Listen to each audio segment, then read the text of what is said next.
What's going on, everyone? Grace and peace. Welcome back to another episode of the Proverbial Life podcast.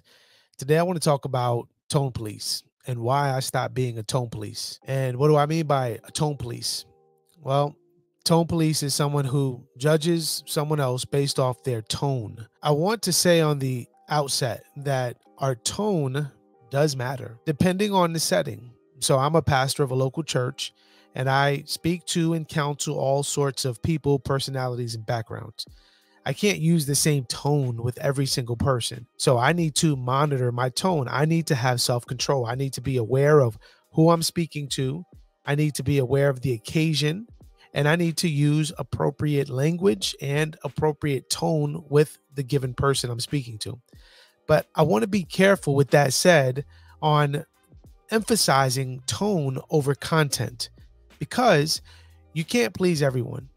And this is why I want to stop and attempting to stop being a tone police. Now, hear me out when I say attempting to stop. When you practice something for so long, when you've been taught and discipled by a thinking, and you realize this is wrong, you have this knee-jerk reaction internally. So there's times when I'll hear someone say something in a way that I wouldn't say it, and this internal reaction comes in me and says, you should watch your tone. And honestly, if I could just be just clear as I can, I think that's a weak trait in men. The overemphasis of how someone sounds, I think that's a feminine quality. I do. And I think that when men are characterized by overemphasizing the need to watch your tone, I think that's an effeminate quality. We've been trained to think in these ways, right? Well, watch your tone, be careful. Watch your tone, be careful. And I get it. Again, I get it, right? There's an appropriate place where tone needs to be practiced the right way, right? What trumps tone is content. What made me think about this is I've been preaching through the book of 1 Timothy, and I think of what Paul is saying and how it could be received, right? So Paul says to the church in Ephesus in his writing to Timothy, he says, women must be silent. Maybe he didn't use that tone. We don't know the tone he used, but I'm reading what he said, and I could imagine the people there saying, well, what do you mean by that, Paul? Why is it that women need to be silent? How could you say such a thing? Paul says, listen to what the Spirit says. This is truth. And there may be this feeling that rises up in you because you don't like what God is saying, or maybe you don't like the way I said it. I get that. I could have said it differently, sure, but a message needs to be declared, and the context matters when the content is given. And so that's something that I want to be more mindful of moving forward, because I don't want to be the Christian version of the left's tactics. The left wants to arrest us by saying our tone is inappropriate. Therefore, it gives them a pass to gloss over the content of what we're saying.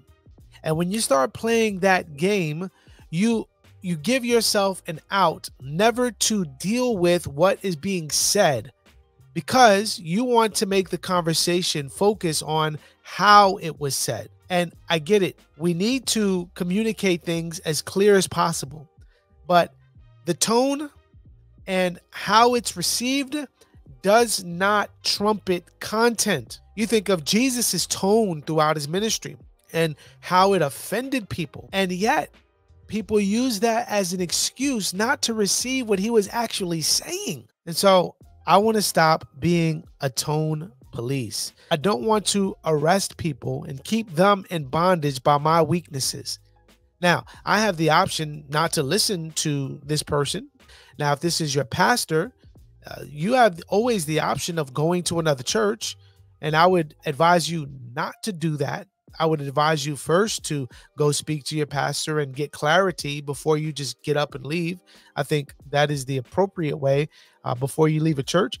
But you have an option, right? You have an option not to listen to said person anymore because you don't like their tone. And you can easily find someone else who communicates the same message with a different tone. But this is the problem with the tone police, is that if you, let's say I decided to change my tone. You know what? You're right. I should change my tone.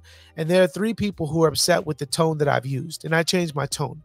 Well, then when I change my tone now, it it displeases 5 people.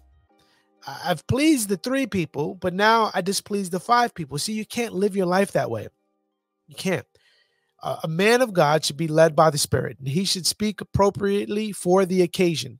And men are different than women, and men are leaders, and men are strong, and men are courageous, and obviously women should display those qualities as a woman from a feminine perspective, but men lead the charge, right? Men bear the weight, men take the bullet, men, you fill in the analogy, right?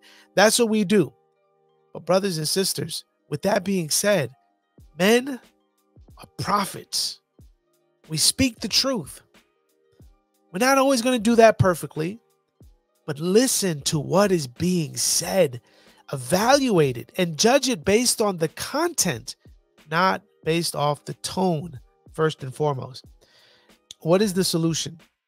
Well, as I mentioned, you can choose not to listen to said person because from your perspective, they're not doing it right, right? They're not doing it right.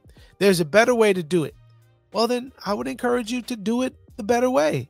If you think someone is doing it the wrong way, then do it the right way, right? Think of that in the context of the local church. People have judgments and they have complaints, but people are not willing to put a hand forward and actually do something about it. And so don't be that type of person. Don't be the type of person who criticizes about how everyone else is doing it wrong, but then you're not willing to lift a finger and actually do it the right way or lead the charge and show others how it's to be done. Are we willing to do what we are criticizing others for not doing the right way? So the question we should be asking ourselves when we're listening to someone who is making truth claims, regardless of their tone, the question we must be asking ourselves is this: is what they're saying true? And if it's true, we should desire to hear the truth, even when the tone being utilized is not the tone we would use. So I would love to hear your thoughts. What do you think about the distinction between tone and content? Do you think that's a real thing? How far do you take the whole tone police thing? Are you someone, maybe even subconsciously, who is judging someone not on the basis of their content, but on the basis of their tone? And if you are judging someone based on their tone rather than their content, in what ways would you say that's different than how the political left functions? They disregard what Christians are saying or what the conservative right is saying because of their tone, and they don't want to deal with the content. So just some questions, a couple things to think about. Would love to hear your thoughts. Thank you for your time. This is The Proverbial Life, a podcast where we encourage Christians to look to Christ, live wisely, and leave a legacy behind for generations to follow. Till next time, grace and peace, y'all.